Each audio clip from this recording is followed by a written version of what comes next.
Hello everyone, आज हम लोग एक बहुत इंटरेस्टिंग कॉन्सेप्ट को डिस्कस करने जा रहे हैं, ब्लैक बॉडी रेडिएशन। और इसका जो भी पार्ट हमारे सिलेबस में है वो एक बहुत माइन्यूट सा पार्ट है जिससे ही क्वेश्चन आएगा, तो इसे अगले हम कुछ मिनट में सीख लेंगे। तो स्टार्ट करते हैं। ब्लैक बॉडी रेडिएशन ये हमारा टॉपिक है, बट जनरली ब्लैक बॉडी सुनते ही आपके मन में भी ख्याल जनरली क्या आता है, black body are good receivers. तो पहले आपको ये गलत चीज निकालना है मन से। ब्लैक बॉडी जितना अच्छा रिसीवर होता है उतना ही अच्छा एब्जॉर्बर भी होता है। ओके, इसको मैं कुछ अलग अंदाज में समझाने की कोशिश करता हूं क्योंकि इसका जो वर्जन हमारे सिलेबस में है बहुत इजी है। Okay, let's try to understand. एक ऑब्जेक्ट है, ओके, ये एक ऑब्जेक्ट है। ओके, इसको टेक्निकली समझने की कोशिश करते हैं। सबसे पहला कंडीशन ये होगा कि ये अपने ऊपर हर एक तरह के फ्रीक्वेंसी को फॉल होने देगा। So all type of frequency, okay, it will accept. सबसे पहले अब उसमें क्या होगा, जैसे ही कुछ रेडिएशन गया तो ये क्या होना, रिफ्लेक्टेंस है, तो इसका रिफ्लेक्टेंस आप 0 कर दीजिए। ओके, यानी सारे रेज अंदर चले गए। जब रिफ्लेक्टेंस 0 हो गया तो सारा जो रे है एब्जॉर्ब हो गया, और जब अंदर गया तो कुछ ट्रांसमिट होगा, तो आप ट्रांसमिटेंस को भी 0 कर दीजिए, यानी सब कुछ अंदर रह गया। ठीक है, सो टेक्निकली एक जो ब्लैक बॉडी है वो हर एक ऑल टाइप ऑफ फ्रीक्वेंसी को अपने ऊपर आने देगा, उसे एब्जॉर्ब करेगा, और वहां से ना रिफ्लेक्टेंस होगा ना ट्रांसमिटेंस होगा। सो और इसका कन्वर्स क्या होगा, जब पर्टिकुलर टेम्परेचर पे ये बॉडी अचीव करेगा तो ये उसी तरीके से हर एक फ्रीक्वेंसी को ये रिलीज भी करेगा। So black body are very good receiver as well as emitter. Generally बच्चा इमीटर भूल जाता है, रिसीवर याद रखता है। Okay, so generally when a surface of object is irradiated with light, some of it gets absorbed by the object, some of the reflected। ये normal phenomena है, but ये ब्लैक बॉडी का हमारा फिनोमेना है। आप इस एनिमेशन से आप यहाँ पर देख सकते हैं। ओके, सो बच्चा लोग, सो इसीलिए मैंने आपको बहुत इजी वे में समझाया कि जो ब्लैक बॉडी जो फिनोमेना है, वो जो ब्लैक बॉडी है वो बहुत अच्छा रिसीवर भी है और बहुत अच्छा एब्जॉर्बर भी है। बस आपको एक चीज और समझना है।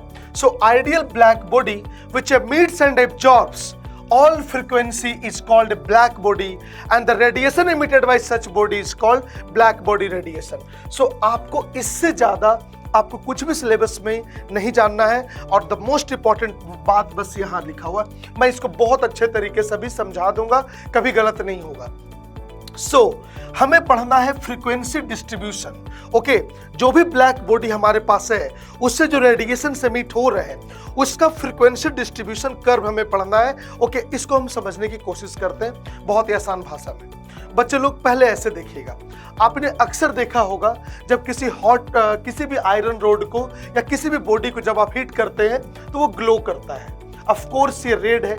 ओके, सो आपको पता है कि रेड का वेवलेंथ सबसे ज्यादा होता है।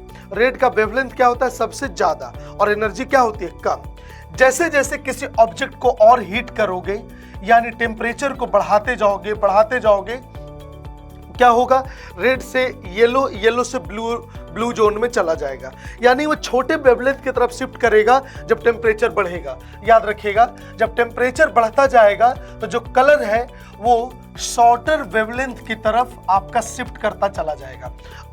आप प्रैक्टिकली इसको लाइफ में विजुलाइज भी कर सकते हैं। ओके, सो लोअर टेम्परेचर पे red, then yellow and then bluish zone. Practically आप इसको देख भी सकते हैं। तो इससे क्या होगा, अब याद रखिएगा, सपोज कोई एक बॉडी है, ब्लैक बॉडी इमिटर है। ओके, उसके T1 टेम्परेचर पर सपोज ये जो कर्व है, यहाँ इंटेंसिटी है और यहाँ वेवलेंथ है। सपोज ये पीक इस रेंज में ये वेवलेंथ है, यहाँ पर हम एब्जॉर्ब कर रहे थे इस रेंज में। ओके, अगर टेम्परेचर हमने बढ़ा दिया T2 ग्रेटर देन T1, तो जो उसका जो सबसे जो कॉमन जोन होगा वो किधर को शिफ्ट कर जाएगा, छोटे वेवलेंथ की तरफ। This is λ1 and this is λ2, and of course λ2 is smaller than λ1।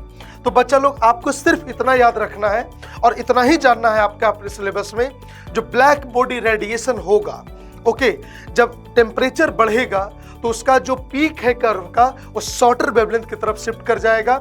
और आप सभी को पता है कि अगर वेवलेंथ बढ़ेगा तो फ्रीक्वेंसी घटेगा, और फ्रीक्वेंसी बढ़ेगा तो वेवलेंथ घटेगा। तो अगर वेवलेंथ छोटा हो रहा है तो फ्रीक्वेंसी बड़ा हो रहा है। ओके, इससे ज्यादा आपको कभी भी सवाल सिलेबस में नहीं आएगा। और इसी को लिखा हुआ है, the exact frequency distribution of the emitted radiation from a black body only depend upon its temperature. So please always remember 3 points. Black body is not only a receiver, it also a good emitter. And second, its frequency distribution emitted radiation जो भी है वो सिर्फ और सिर्फ उसके temperature का function होता है और किसी भी फैक्टर का नहीं, और इससे ज़्यादा आपके सिलेबस में नहीं है। Okay, I hope black body के बेस्ड आपके मैक्सिमम क्वेश्चन इससे बन जाने चाहिए। See you in next discussion, bye.